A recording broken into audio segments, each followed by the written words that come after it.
Shalom, shalom y bendiciones, mis amados hermanos. Continuamos con el estudio de nuestra porción semanal de la bendita Torá que lleva por nombre hebreo Bereshit, que significa en el principio. En este libro de Bereshit se nos habla acerca del origen de todas las cosas, el origen de la creación, el origen de la vida, el origen de la muerte, el origen del hombre, el origen del pecado. El pecado, según nos enseñan las Sagradas Escrituras, es transgresión de la Torá. Esa es la mejor definición de pecado. Cuando uno comete un pecado, lo que está haciendo es transgredir la Torá. Es decir, estás faltando a las instrucciones del Todopoderoso. Transgresión de la ley, como se traduce en algunas versiones. Eso es pecado. Ahora bien, cuando uno comete pecado, no solamente se afecta a sí mismo, sino que afectas tu entorno. El alcance del pecado puede ser muy grande, como lo fue en el caso del pecado de nuestros primeros padres, Adán y Eva. ¿Cómo es que el pecado de Adán y Eva alcanzaron a toda la creación?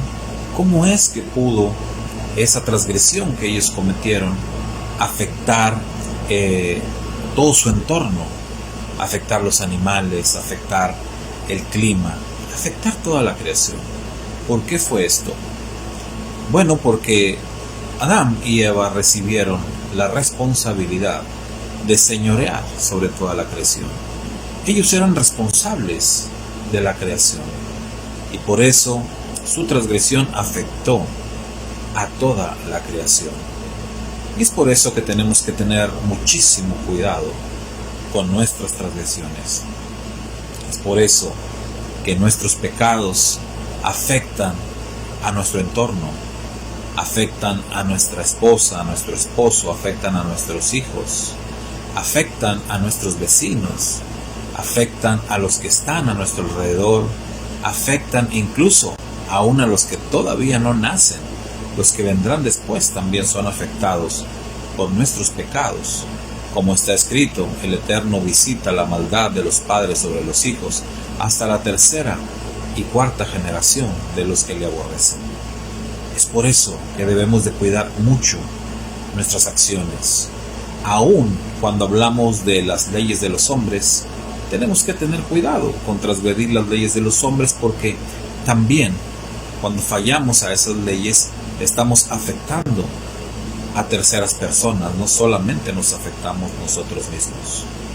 Un ejemplo es, si tú te pasas un alto, si tú te pasas un semáforo en rojo, lo cual es una ley de hombres, ¿te estás afectando solamente a ti mismo? Claro que no. Mucha gente ha muerto por causa de que alguien se pasa un semáforo en rojo. Provocas un accidente y afectas a los demás. Igualmente, si manejas ebrio o cualquier otra falta que cometas a la ley de los hombres, estás afectando a terceras personas. Cuando dejas de pagar los impuestos, también afectas a terceras personas.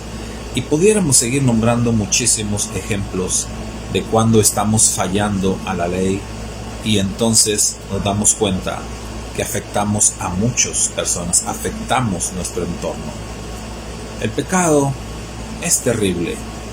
El pecado tiene alcances muy, muy grandes y por eso debemos evitar el pecado. El Padre Eterno nos ha dado su bendita Torá, nos ha dado sus instrucciones, nos ha dado su ley para que no pequemos. Pero si acaso cometiésemos pecado, entonces dice la Escritura que el Padre nos ha dado un recurso para que podamos enmendar nuestros errores, para que podamos enmendar nuestros pecados. Y esto es a través de la sangre derramada de su bendito Hijo, nuestro Redentor, Yeshua HaMashiach, aquel que es conocido como Jesucristo entre las naciones. Él es el único que nos puede proporcionar la redención, el único que nos puede proporcionar salir de esa falta que hemos cometido el único que nos puede liberar de todo ese daño tan terrible que hemos provocado a causa de nuestros pecados. Es la sangre derramada de Yeshua aplicada a nosotros quien nos hace libres de nuestros errores, pero lo hace para que vivamos una vida obediente a la Torá, una vida perfecta, como él mismo le dijo a la mujer pecadora: vete y no peques más, porque esto no se trata de abusar de la gracia, como dijera Rab Shaul, aquel que es conocido como Pablo, que pues perseveraremos en el pecado para que la gracia abunde. De ninguna manera. Así que evitemos pecar, caminemos de acuerdo a la bendita ley del Todopoderoso, y si llegamos a fallar, acudamos a nuestro abogado para que nos purifique con el poder de su sangre. Shalom y bendiciones.